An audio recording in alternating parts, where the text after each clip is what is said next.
According to Wikipedia, Frank Capra wanted Ronald Colman so badly that he went to do another film before and delayed filming for Lost Horizons in order to have him as his Robert Conway in the film. So I would agree with that casting. Without a really good actor that can hold the attention just by being on screen, you wouldn't have been able to get through this movie. As it is, I think there's not enough story for the length of the movie,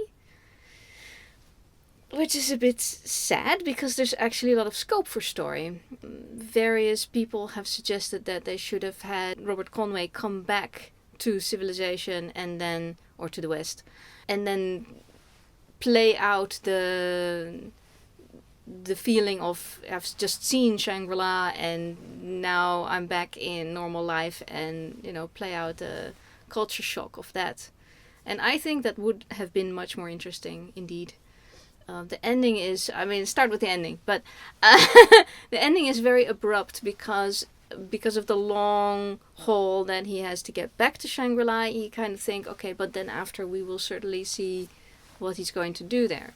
But I think the big technical feat of this film was filming the mountain scenes, the snow, the ice, the Himalayas, and that may have been the point of the movie, to make the movie. Yeah, so this is an adventure movie? Or is it a drama? What is it? I don't know. It's What category would you put it in the in a DVD box? More fantasy, because finding Shangri-La is spot on fantasy as far as I can tell. It's not. There are some romances, but it's not a romantasy. It's not about the romances. Conway doesn't get there by choice. And that makes an interesting first, 2/3 of the film. So after the first 2/3 of the film, I'm like, but what's the payoff now? If the payoff is he tries to get out, he barely makes it, and then he tries to get back. That's not that interesting. It's still very beautifully filmed, and I'm happy to sit through it, but I would like to then, but what are we going to do there? Or, what's next? So I think for maybe Frank Capra, it was about filming the Himalayas, filming all the snow and the falling off mountains. There's a lot of falling off mountains happening in the snow. For instance, one issue that I have is stupidity. I don't like that as a plot point. There's this group of porters that's going to take him and his brother and the young woman Maria out of Shangri-La back to Tibet, China, whatever it is. They're not really saying what it is. And for whatever reason, these are not Shangri-La people. These are people that live there and find it probably super annoying that they're having to cart a couple of or a bunch of Westerners around, and show this by they're just on their way, and if you fall behind, tough cookies. So to annoy them even more, they start shooting, and I'm like, you don't do that in a mountains full of snow, not a good plan. And then I'm going, and they keep shooting, and then all the snow falls on the people that are shooting. It's like, the mountain people would not be shooting in mountains full of snow. They would actually be very, very silent because anything might set it off. Yeah. It was... I'm sorry, stupidity? Nah. You don't survive in a climate like that with stupidity, so no. But I think the characters were set up really well. You have the characters at the beginning and they all pile into this plane trying to get out of China. Ching gets hijacked by the fact that their pilot is somebody who's going to be kidnapping specifically our main character, Robert Conway, but the whole plane full, which is only about 5 people or so.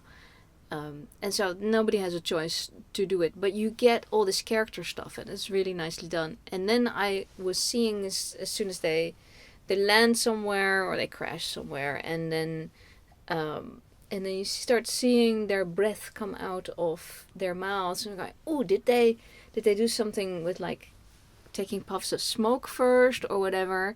But it keeps going. When they're going in all these really icy things, they actually filmed in the Los Angeles ice and cold storage warehouses. They built the inside of the aircraft there, and they did the snow scenes there. And I was watching and going, surely they didn't freeze the set. I know they could freeze the set in the 1990s because they did it for Stargate. But, no, but they didn't freeze the set, they went there. They also filmed in the Sierra Nevadas and the Mojave Desert. This was an extremely technical and expensive production. So, unfortunately, it didn't do well because it was too long. How long was it? It was to start with. It was 3.5 hours. I think the original rough cut was 6 hours. I wouldn't even want to know what they did in those 6 hours because there's already not enough story for the 2 hours, 15 minutes ish that it is now. Then they cut it down to 2 hours, 13 minutes. Tried to release it, and now we run into technicalities of what's possible in the world. Well, the movie theaters wouldn't run something more than 2 hours enough times a day. If it was more than 2 hours, they would run it only 2 times a day. That meant that they couldn't actually conceivably make their money back on it. So it had to be cut even shorter. So they cut it slightly under 2 hours, so the remaining 12, 13 minutes were kind of lost. And the version that you will see now, the Blu-ray version should be very, very nice. Or the 4K version, I saw like a DVD version. It has everything. It's 2 hours and 13 minutes. But some of it is using stills because they could find back the entire audio track, but only, I think, 7 minutes of the missing 12. And I found it not terribly problematic because there's 3 pieces in the film where you're going to stills. And some of them they've literally got nothing and they're just showing the headshots of the actors. But for most of them they actually have set shots of what was happening at that time and they're showing those. And I don't find it problematic. It's like a minute here and a minute there. If you're forewarned, it should be fine. Yeah, but you should be forewarned. It is. There's a whole splash screen with explanation of this because it's a specific restoration that they did. It took them until the 1970s or so to actually find enough of the stuff back. Before that, you could only watch the 2-hour version. There's something about a speech that Ronald Colman did as Robert Conway that where he was drunk that I couldn't pin down that's actually in the movie. Maybe I was not clear that he was drunk. But there's a couple of speeches that he holds at the beginning with his brother, which are very interesting because he gives sort of like subtitles to what's going on in his mind, what's going on in the world. It also, because he bounces off his brother and his brother bounces off of him. The script is very good that way. So you also get a sense of, they are completely different types of people with different ways to be in the world and expectations of what they want out of it. I also really like the discussions that Robert Conway has with the High Lama. Because you get the High Lama is basically exposition of this is Shangrila. This is what Shangrila is going to do for us and this is what it's going to mean in the future. But I loved Robert Conway's reaction of, if you want me to stay, you have to give me more than I'm going to grow very, very old and I'm going to have a lovely life. Because I want to do something that means something in the world that's more important. Because he's already complained that they're going to make, was it a prime minister of him? No? So, in the film it's 1935 and Robert Colman expects he's called back from China and he's going to fly back to the UK to become foreign secretary.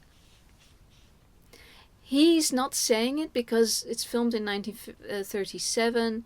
Of course, they don't know for sure, but it's heavily implied that there will be international conflict, or there's probably already international conflict, and there will probably be a war, and he's expecting that he's going to be not a general, but he's going to be directing troops at a very high level.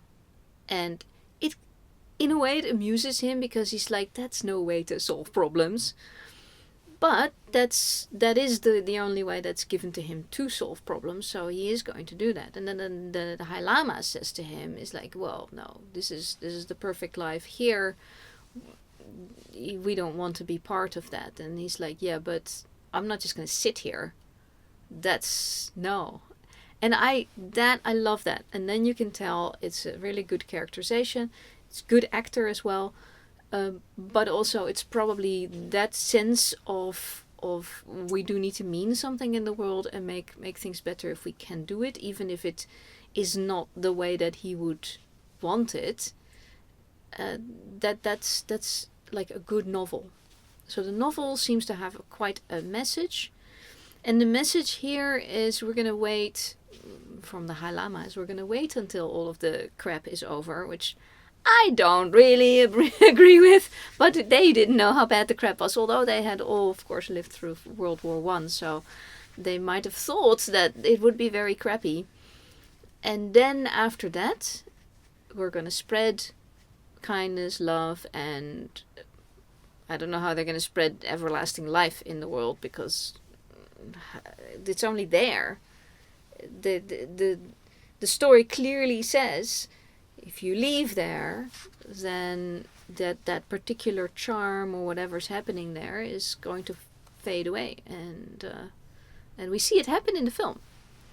So I don't know how to give too many spoilers, but it is an old movie. Interestingly, his brother keeps, if of all the people that were on the plane, and they're now in Shangrila, it keeps hammering on, I want to go home. They're keeping us against our will. They kidnapped us. They're lying about there's gonna come porters. Porters. That's another concept of like, yeah, you're living in the 2020s and you're going, porters? What porters? What am I supposed to think of as porters? But it's a group of people who transport stuff. Because they don't do by car or anything like that. It's sleds and... In those regions, there is still now you need porters. Because you need people, if you have like donkeys or horses, they have to manage them. And it's local people, always. Yeah, they are locals, which are referred to as natives in the entire film. Some of it, and it's so...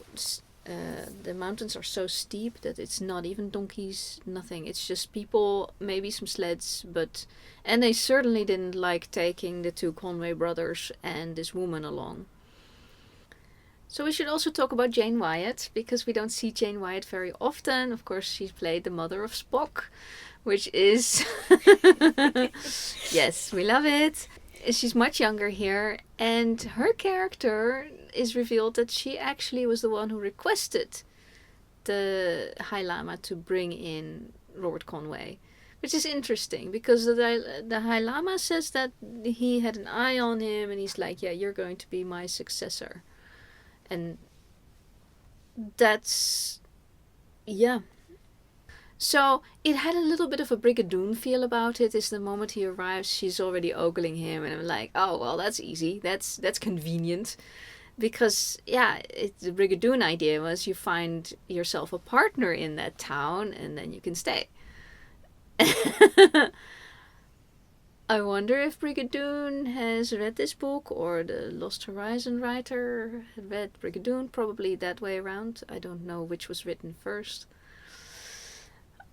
It has a similar feel to it, but I think it's probably a little bit easier to live in Sangri-la because at least you're not, the world is not whizzing by you at a breakneck speed of 100 years per day, which I think is insane. But we'll talk about that when we do Brigadoon. This High Lama and the Shangrila. High Lama, of course, a Lama belongs to Tibetan faith. Does this have anything to do with that? No, it's not Tibetan. Even the High Lama is, in canon, not a Tibetan person. He's Belgian. He used to be a priest. And it's also not a a Christian message at all. It is not, I don't think, a Buddhism message. It's one of the things that was touched on in the Wikipedia article about it is that it was considered a little bit too much communism for the re-releases in the 50s and the 70s. I could see that. Because that society is like straight up communistic in that sense that everybody shares everything, and but it was also, you have to kind of keep that lens that we want to wipe off is that the white people were living in the nice building and all the locals are doing the work. Yes, of course. Sondra, played by Jane Wyatt, is teaching the kids, etc. But that's a white collar job, isn't it? So it's pretty much. And then our we've got a geologist, an archaeologist, and we got a guy who knew everything about plumbing on a very like engineering plumbing.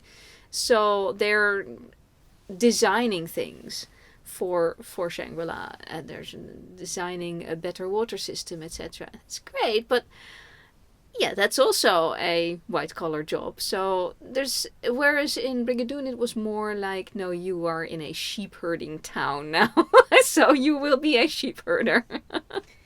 That's literally all there is, and and there's the guilt making.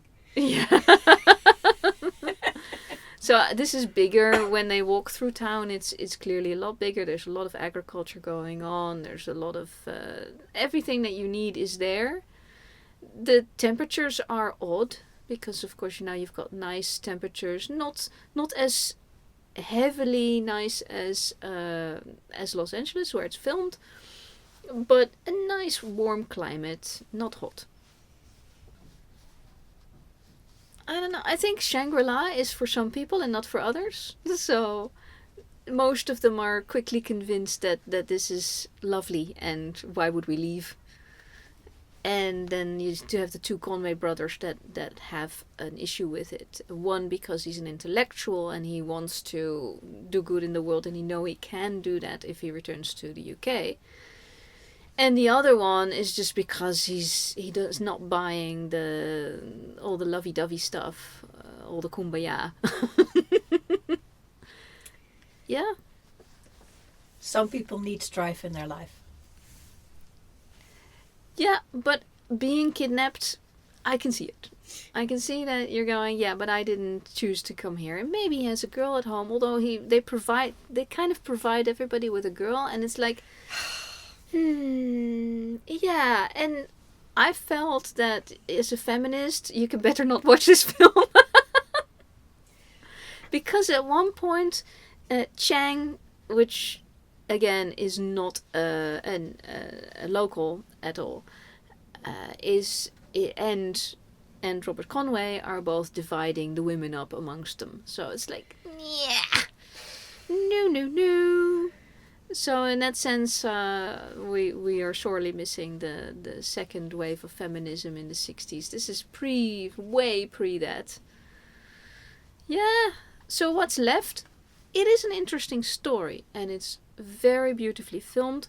It's a shame that they didn't push forward with making it a colored movie. Because, yeah, they had some technical issues with which they couldn't do it. One of which was that the footage of the Himalayas that was available to them was black and white, and how are you going to use that inside all the scenes? So that was one of the major reasons. The other one was that it was too expensive, the process, and the movie already went way over budget. Like, seriously, way... Hey, if you have to refrigerate the set, it's going to be expensive. Well, they went to these ice... Yeah, but then you have to put the set there, and yes. And you're refrigerating the set, basically. Yeah, and their cameras and all the equipment couldn't deal with it. So they had massive problems. It, according to Wikipedia, it almost broke Columbia Pictures. Yeah, so... And I think that Frank Capra was a temperamental person. If you read all the reactions he had to and all the shenanigans that he's up to. You mean he was a cantankerous bastard? And you have to do stuff to say, no, this is the vision of this book and this is what we want to do and it's going to be fantastic. And also weigh it up against mounting costs of the budget. Going over budget over and over again is just not going to work. It doesn't work now, it didn't work then. So they didn't actually get out of the red numbers initially, and it took several re-releases. There was one in 1942. Of course people wanted to see it then, because in 1937 it's like, oh well, we're making all these really happy films and you make this, so why should I listen to all this morose, it's so bad in the real world, let's go to Shangri-La kind of thing. I really think if you want to see something like this, you should just watch Brigadoon. More music too. Yes. So then I found out that there is a second movie starring Michael York. I'm going, of course I want to see Michael York. And a whole lot of other really important actors. Yes, I know. You were talking about this earlier and I didn't know which one it was, but yes. I've seen the one with Michael York. Yes. Oh my God. It's a musical. It's so bad. It's so bad that even Wikipedia tells you not to watch it. So I was like, oh, well, that cuts down my preparation time by quite a bit. I will still take a look at it, though. It's bad. But yeah, I'm told it's very, very bad. Can confirm. But if you don't make it a musical, what are you going to do with it? I mean, it's difficult. You either have to do it straight up, and then you may have to lean into the fact that it is a different, I won't say it's a communistic worldview, because that's not, but it's a completely different worldview to how things are done. I would do a lot about the politics. And the backdrop, it doesn't really matter, you can film it anywhere. But the politics of Shangrila and the politics of the home of the Conways, and the time it's set in an interesting time, like smack dab in World War II or something like that. Yeah, well, the book was written in or published in 1933, so it was definitely a pre-war Deep Depression. And in the Deep Depression, you wanted to read about Shangri-La. The only thing that the message in this film is that it's only there. Yeah. Yes, maybe so many decades, if not hundreds of years in the future, Conway can bring it to the people, but that's going to be his task. How is he going to bring it to the people? And for that, then you have yourself a fantasy mini-series, I think, to put that into 6 hour miniseries. Yes. Let's start casting. Yeah. We can always ask Michael York to come again. He can play the High Lama now. Yeah, so I really enjoyed it. I didn't know what it was other than that it was a fantasy movie. And it was like, oh, fantasy movie from 1937. That must be interesting. But yes, Peanut Gallery tells me that Ronald Colman is very much, he's awesome in this. So if you love Ronald Colman, watch this film, because it's him for at least half of all literally screen time, but the whole thing is about him, and it's just very, very good. Also worth saying is H.B. Warner played Chang, who we know. If you watched the King of Kings things that I did on the channel, is he played Jesus in the 1927 version, and he did a very good job. And in here we hear him talk, and he's not Jesus,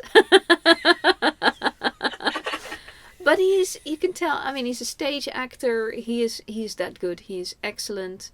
And this is a role that could easily be overshadowed by somebody like Ronald Colman for the Robert Conway job, because you got a lot of like big guys within the story. You've got Conway himself; he's going to be foreign secretary, so he's a big guy in the sense of importance. You've got the High Lama.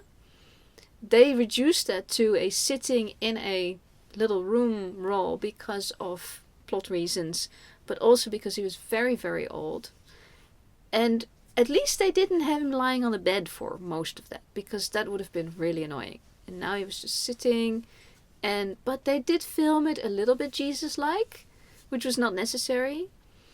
I feel like they didn't really have a handle on how to work with like a vision of the future and a vision of what things could be without making it religious, even though there were no religious story points in there. So that whole, this thing that they keep doing all the way to the late 50s, and it kind of stopped doing when they do King of Kings, and then you've got frontal, let's just talk about this. So it can be done again and better. Clearly not in 73.